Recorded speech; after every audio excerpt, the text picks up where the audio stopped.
Lockrem, and I coach cross country in the fall and track and field in the spring. Okay. And how long have you been coaching here at university? I started in the fall of 2016. Okay. And how many total years have you been coaching altogether from the get-go? Officially, that was it. You guys got me as a Well, rookie I coach. thought you were coaching before we got you, before So Coach you'll Egger. learn a lot in this interview. Yeah, yeah, I guess I will. Okay. Um, then I guess that X's out that next question. Right?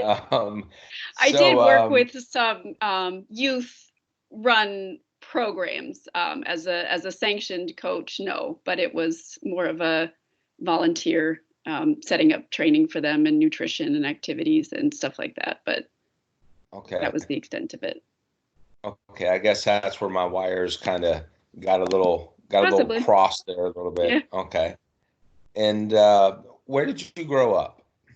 I was born in Texas, but I've lived in Florida for the majority of my life. So down on the West Coast in St. Petersburg area, and then Okay. we moved to DeLand in 1989. Um, Oh, I okay. had my kids when I lived in Deltona, and then we moved back to DeLand almost 10 years ago. Okay. And pre-high school, what sports did you participate in as a youngster? No team sports. We grew up in a relatively sheltered area, and there weren't a lot of opportunities. So ballet and dance when I was real young, and then nothing until high school. I was active, but I never had that team sport experience really. Okay. And then once you got into high school, what sports did you participate in? So I went to a at the time it was a pretty small private school. It's grown now, and we had an inaugural girls basketball team opportunity. So the first time in the school's history that they were going to have a team. So I got talked into it because basically if you tried out, you were on the team. So people that know me laugh at that because I'm not a basketball player in Okay. any way. But I went through the conditioning and went through the tryouts, and yes, I was part of the school's inaugural basketball team, and we were about as good as you're imagining. Okay.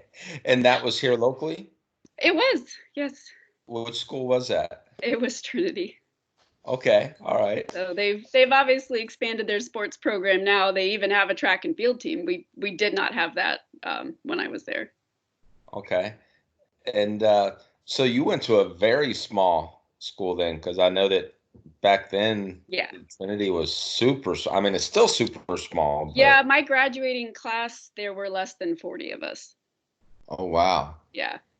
And if I know that your son goes to university, Hmm. and if you could if you could go back in time and pick between a small school like Trinity with a graduating class of 40 versus a school like university with a graduating class of 6 or 700, and do your high school over again, which would you pick, having the wisdom that you have now? Yeah, it's hard to say. I actually came from a homeschooled background. So to then be thrown into a school the size of university, I think would have been pretty damaging. So it was actually about the only transition that I was comfortable with at the time. Okay. But my husband he graduated from Deltona High. So he obviously had the bigger school experience and played the team sports and was involved in the clubs. So for our kids, it seemed an easy decision. So I love that they get that big school opportunity. Um, Right. but for me, I was pretty socially inept. So that's about the extent of Okay. what I could handle. Right, right. Okay. And was basketball the only sport that you did in high school then? Yeah, it was. All right. Um, and as a coach, even thinking back to when you were volunteering, is there a memorable occasion that sticks out in your head as something that you will kind of cherish? And some coaches have even mentioned kind of a negative one that really kind of sticks out in their head. Yeah. From a coaching perspective, the just drawing from my varied basketball experience, the coach that they hired, I don't even know that he was paid, but he was just out of high school himself, um, and not a good fit for a young girls basketball team. He just didn't know how to deal with us, or how to really coach or mentor. He knew the game, but I don't think it was a good fit for him as far as a profession. So I draw a lot from negative experiences and Right. just strive to make other people's experiences more positive than mine. So it taught me what not to do. And I've been Okay. able to kind of apply that. Um, Otherwise, I've actually kind of benefited from not having a lot of coaches in my life, that I've been able to forge my own path. I think sometimes you get stuck in your head the way someone else did it, and it becomes the way you do it. Um, Right. so I truly am the kind of coach that I get to pick how I want to be. Well, I will say that I don't know if people tell you this or not, but I know that a lot of times when parents or students come into my office, I often speak very highly of you, especially when there's the, I don't know, maybe socially awkward student comes into my office, and you can tell that the parent is just looking for somewhere for them to fit in, Hmm. because I know your personality and I know the kind of coach that you are. And now hearing you say that you draw your experience from your basketball coach and what not to do, Right. it totally makes sense, because seeing how you deal with your athletes, and just you almost have a gentle grandmotherly type and I mean that the most positive way that I Of course. can. I mean, just I would send anybody to you and not have to worry about their feelings getting hurt, you Right. know. So I mean that just makes so much sense in my head to hear you say that.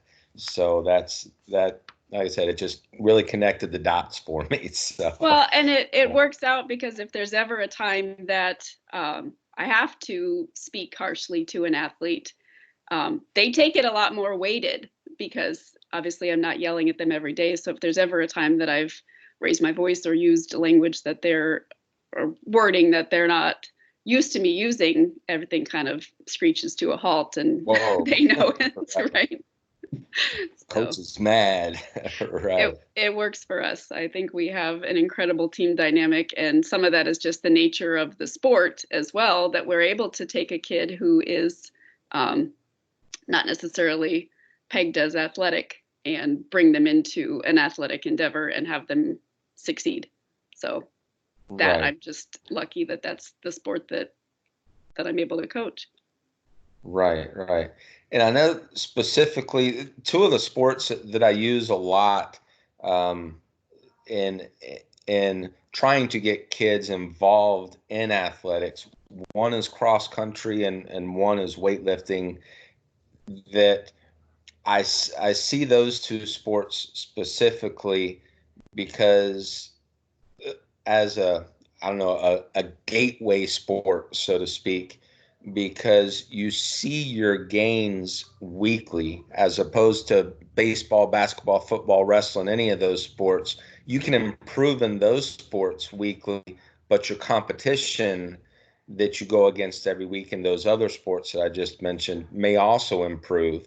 But in a sport like cross country, you're going against the clock. So this Absolutely. week I may run 22 minutes, and next week I ran 21:30. Right. Therefore, I know my time is improving. And to me, that is just awesome, no matter how great Absolutely. of a runner I am. And you can measure the successes in ways other than stats and times. I mean, I remember kids having their most amazing week of conditioning because they completed a run without walking. And that to them is an athletic success. And it's absolutely valid. So you're able to take those successes that, like you said, they're not based off somebody else's win is your loss or based off the numbers. It's just there's a lot of ways to measure success in these sports. So it's pretty inviting for any athletes who are willing to stick with it. Right. I guess we should get back to some of the questions, maybe. No, yeah, that's my fault. But let's see. Were as far as beyond high school, were you able to participate in sports beyond high school? Were there any basketball coaches knocking your door down? Not yet. I don't want to write it off. Okay. I actually didn't pick up running personally until I was in my 30s, and then have been participating in that competitively since then. So I'm much later in life of an athlete, but I think that benefits my athletes, and I get the inspiration of watching them run and succeed as well. So that's my biggest sports endeavor, and like I said, I didn't pick it up until much later in life. And in the running world, that's not abnormal, is it, for later in life for people not necessarily to pick up and that's again the beauty of the sport. I mean, it's something that you can pick up or resume, even if you competed in high school and in college and take a break for whatever life reasons. Unlike some other sports, you're able to pick it up again and see new successes and new gains. Right. And what is one thing that you hope your athletes gain from being on a Coach Lockrem coach team?